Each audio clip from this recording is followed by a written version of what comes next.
Now, can I just say, Jared Oldroyd has just set a new record for the biggest super chat. Yeah, correct response. The biggest super chat that we have ever had. So thank Jared. you, Jared. That's awesome. Now, 16-year-olds, too young to handle being online, but old enough and informed enough to vote. Yeah, this is the incoherence that we're getting, particularly from the Greens. They're the ones that hold both of those positions. You know, and Labor are kind of flirting with it. They're talking about it, but the Greens are really pushing for 16-year-olds to vote, and they're supporting the government's under 16s social media ban. It's almost, I mean, if I was conspiratorial, which obviously I'm not, but if I was, I would almost think that the Greens thought that there was some kind of advantage in having uneducated, uninformed voters. Now, that couldn't possibly be true, of course, but I could understand how some people might think that. Yeah. Look, here's the thing. Like, if you had asked me this maybe 10 years ago, I would have been like, yeah, I feel like younger people should vote. Now, obviously, I'm older and wiser. I'm like, fuck no. You know, you get a little bit more intelligent as you get older. Yeah. But look, I understand, because you're only as good as the education you've been receiving up until that point. And remember, most people are learning this stuff either in schools or via their parents.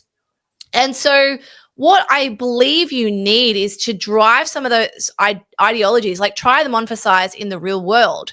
And I've actually advocated for lifting the voting age, not because I don't want young people to have a voice. It's not about that. It's more so you think you know something. You're so passionate because you know, you have all these hormones and you feel like, you know, no one understands me. I see things differently.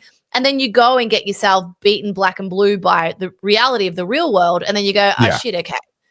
I think you need to have skin in the game. So, and then the whole, just on that comment, you know, 16-year-olds being too young to handle being online. Well, they're allowed to be on OnlyFans. They're allowed to go to Pornhub. Like, don't worry. They're still getting their education, just not the one you think. It's only social media and search engines. But again, just on this, like, let's hash this out. I know they're trying to say that now with Google and Apple Maps, you have to upload ID as well. But you can go on to Grok, you can go on to ChatGPT, Gemini, and you could Google the answers and search engine that way. And there's other ways that you can go back end, you know, to do what you want to do. All this is going to do is essentially push people into like the dark web and places where they probably shouldn't end up. Yep. I guarantee you, before that ban comes in, if it hasn't been renounced, if they haven't repealed it and said, hey, we're not going to do this, within 2 weeks, you know, before the deadline, young people at school will already be circulating apps that will never get regulated. They're not run out of a country that cares about Australia's laws. They will find another way, and it will be a place, it'll be a honeypot for the very worst kinds of people that we do need to protect our kids from. This is the false binary. People say, either you support the government's ban or you don't care about keeping kids safe online. They pretend that those are the choices. And of course, that's not true at all. You can believe that something is good and believe that the government should stay the fuck away from it because it's good. And I don't want the government anywhere near it. And this is one of those things. Protecting your kids online is really important. Keep the government away from it because it's too important to be put into their hands. Yeah. I actually had an article that I was going to bring up, and I thought we could go into it deeper on Wednesday. But since you've just brought up something, I screenshot it today. It was in the Australian Financial Review. Guys, can I just say, for all of the stuff that we talk about on this channel, I am reading some very dull articles. I just want you to know what I sacrifice for you guys. I'll also just put this in your pipe and we'll smoke it later.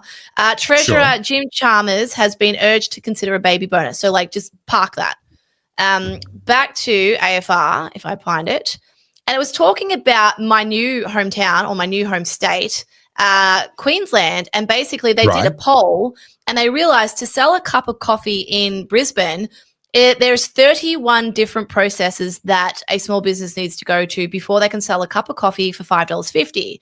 So what they mean by that is, like, that's all the red tape. That's all the, you know, all the, like, you know, bureaucracy that they're going to get through. This is madness.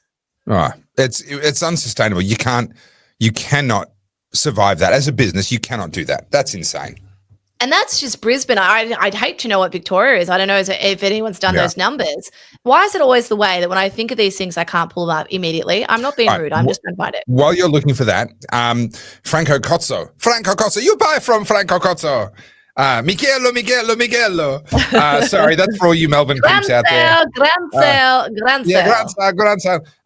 Brunswick and Foothescray. All right, wait till you see how much of our critical infrastructure's control systems SCADA is exposed to the internet. Yes, I promise you, I've only heard, I'm not an IT guy, but I know people who are, and we are so much more vulnerable. You know why we have running water and a power grid? It's because China hasn't decided to shut us down yet. That's basically the only reason why we have functioning infrastructure. If there was ever a really serious conflagration between us, involving us and China, you had better believe that our everything, all our hospital computer systems would stop working. An enormous amount of just really critical infrastructure would just instantly collapse. So this is the article. Australian Financial. Did you know there's a productivity commission?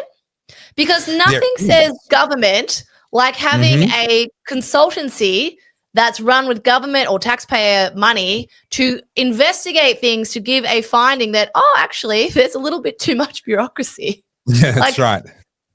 The irony. This is an interim report published ahead of Treasurer Jim Chalmers' Economic Reform Roundtable this month. The Productivity Commission said existing checks and balances on regulation were not working, and the economy was increasingly being held back by band-aid solutions, duplicate or inconsistent rules, and overly prescriptive and risk-averse regulations. Discuss. We need to have a phase where we eliminate every single regulation. And maybe to keep things under control, to get people on board the project, we do it one industry at a time or something so that people don't kind of freak out and lose their minds. We remove them all and we only reimpose the ones that are really actually necessary in order to maintain public support for the project. Now, understand, I'm taking my libertarian hat off here. I don't think any of them are necessary, but we have to bring people along with us for the ride. We have to maintain sort of the public goodwill and support for a project, a deregulation project like this one. So we remove them all. And then as problems emerge, we allow only the ones that are essential to maintaining public support to be reapplied. And then we move on to the next industry. Have you seen that Kerry Packer clip that's going viral at the moment? It's like an old one from it. I used it in one of my videos only like 2 weeks ago, talking about how we need more grumpy old men. Do I know? Oh, no, I think it's from the same. I think that was a Senate hearing, was it? But it's from the same thing where he's basically saying that, you brought all these rules in 1986. I learnt the rules and then I maneuvered around them. And now you're saying that those rules aren't good enough. You want to change them again. He's like, since I was a young boy, I'm paraphrasing. Since I was a young boy, there has to be 10,000 new rules. And the problem is the book's this thick and no one knows them. So, of course, people will trip up. If you want people to understand the rules, repeal all the ones that you have and start again. And I was like, sir. Well, here you are again. Thank you so much for watching the Oddcast. You've just seen a clip from the wonderful Carly and myself. Am I wonderful? No, but Carly is. And between us, we make a good team.